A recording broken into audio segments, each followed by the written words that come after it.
आज black and white की शुरुआत उस सवाल से करेंगे जिसकी भारत और पाकिस्तान में इस समय सबसे ज्यादा चर्चा हो रही है, और वो सवाल यह है कि क्या 13 नवंबर को T20 क्रिकेट का वर्ल्ड कप फाइनल भारत और पाकिस्तान के बीच खेला जाएगा। आज ऑस्ट्रेलिया में खेले गए पहले सेमीफाइनल में पाकिस्तान ने न्यूजीलैंड की टीम को 7 विकेट से हरा दिया और पाकिस्तान की टीम इस वर्ल्ड कप के फाइनल में पहुंच गई है सारी उम्मीदों के खिलाफ। अब दूसरा सेमीफाइनल कल खेला जाएगा जिसमें भारत का मुकाबला इंग्लैंड से होगा, और अगर इस मैच में भारत जीत गया तो 13 नवंबर को होने वाले फाइनल मुकाबले में भारत की टीम पाकिस्तान के सामने होगी। यानी फिर से उस दिन भारत और पाकिस्तान के बीच एक ऐसा महा मैच खेला जाएगा जिसमें क्रिकेट के अलावा भी बहुत कुछ दांव पर लगा होगा। वर्ल्ड कप में पाकिस्तान के खिलाफ भारत का रिकॉर्ड शानदार रहा है। वर्ल्ड कप में आज तक भारत और पाकिस्तान के बीच कुल मिलाकर 14 मैच खेले गए हैं, जिनमें 12 मैच भारत ने जीते हैं और 1 मैच पाकिस्तान ने जीता है और 1 मैच टाई रहा है। हालांकि इनमें भी T20 वर्ल्ड कप में दोनों टीमों के बीच सिर्फ 7 बार मुकाबला हुआ है, जिनमें 5 मैच भारत ने जीते और 1 मैच पाकिस्तान ने जीता। और वर्ल्ड कप के इतिहास में अब तक एक ही बार ऐसा हुआ है जब फाइनल भारत और पाकिस्तान के बीच खेला गया हो, और यह हुआ था वर्ष 2007 में। उस समय महेंद्र सिंह धोनी भारत के कप्तान थे और भारत की टीम ने पाकिस्तान को 5 रनों से हराकर वर्ल्ड कप जीत लिया था।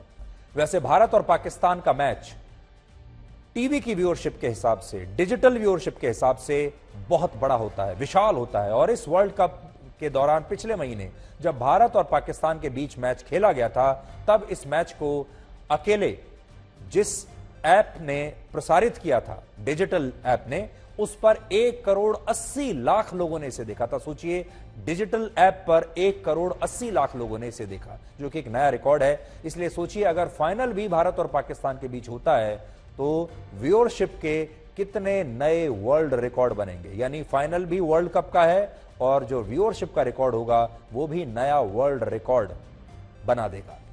सबसे महत्वपूर्ण बात यह है कि भारत और पाकिस्तान के बीच जब मैच खेला जाता है तो इस मैच में क्रिकेट के अलावा भी बहुत कुछ दांव पर लगा होता है, और भारत की टीम के लिए यह सिर्फ वर्ल्ड कप का फाइनल मैच होगा। हालांकि बाकी मैचों से कहीं ज्यादा महत्वपूर्ण होगा क्योंकि यह वर्ल्ड कप का फाइनल मैच है। लेकिन पाकिस्तान की टीम के लिए यह सिर्फ वर्ल्ड कप का मैच नहीं है, फाइनल मैच नहीं है। पिछले साल 28 अक्टूबर को जब पाकिस्तान की टीम ने वर्ल्ड कप के एक मैच में भारत की टीम को हराया था, तो पाकिस्तान की सरकार में उस समय मंत्री रहे शेख राशिद ने यह कहा था कि यह जीत दुनिया के सभी मुसलमानों की है, और वो इस जीत के लिए भारत के मुसलमानों को भी बधाई देते हैं। और उन्होंने इस जीत को इस्लाम की जीत भी तब बताया था। शाहिद अफरीदी की उम्र उस जमाने में 18-19 साल के आसपास थी। वाजपेयी जी की उम्र 74 वर्ष थी। वो भारत के प्रधानमंत्री थे, और हमने रिसर्च करके पता लगाया कि वो व्यक्ति, वो नेता अटल जी ही हो सकते हैं।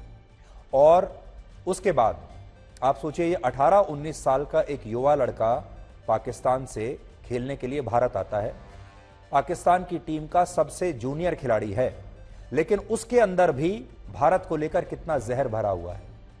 वो भी भारत का अपमान करना चाहता है, भारत के नेताओं का अपमान करना चाहते हैं, और ये सारे वरिष्ठ खिलाड़ी आज इतने वर्षों के बाद भी उस बात को याद करके कितना मजाक उड़ा रहे हैं। इससे आप अंदाजा लगा सकते हैं कि पाकिस्तान के खिलाड़ियों की जो स्पोर्ट्समैन स्पिरिट है, इनकी जो खेल भावना है, वो कितनी है और कहां है।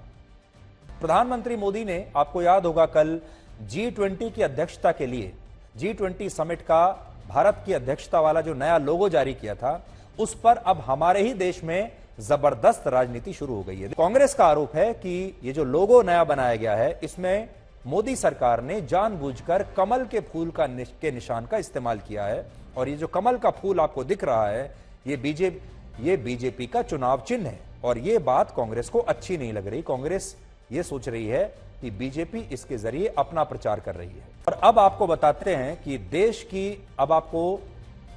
देश की न्यायपालिका से जुड़ी आज की सबसे बड़ी खबर के बारे में बताते हैं। जस्टिस DY चंद्रचूड़ भारत के नए मुख्य न्यायाधीश आज बन गए हैं। आज उन्होंने भारत के 50वें मुख्य न्यायाधीश की शपथ ली। खास बात यह है कि जस्टिस डी.वाई. चंद्रचूड़ के पिता जस्टिस वाई.वी. चंद्रचूड़ भी भारत के मुख्य न्यायाधीश रह चुके हैं और वो देश के 16वें मुख्य न्यायाधीश थे। तो सोचिए, 16वें मुख्य न्यायाधीश के पुत्र 50वें मुख्य न्यायाधीश अब बने हैं और उन्होंने 22 फरवरी 1978 से 11 जुलाई 1985 तक भारत के मुख्य न्यायाधीश के रूप में काम किया था।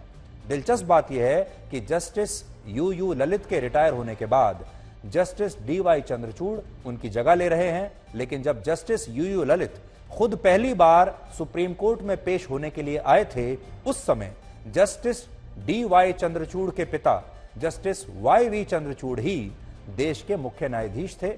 अब हमारा आपसे एक सवाल है, वो ये कि क्या बाजार में खरीदारी करते समय आपको अपनी जेब से पैसा निकालने में कभी दर्द का एहसास होता है, खासतौर पर तब जब आप अपनी जेब से कैश निकालते हैं, नकद पैसा जब निकालते हैं।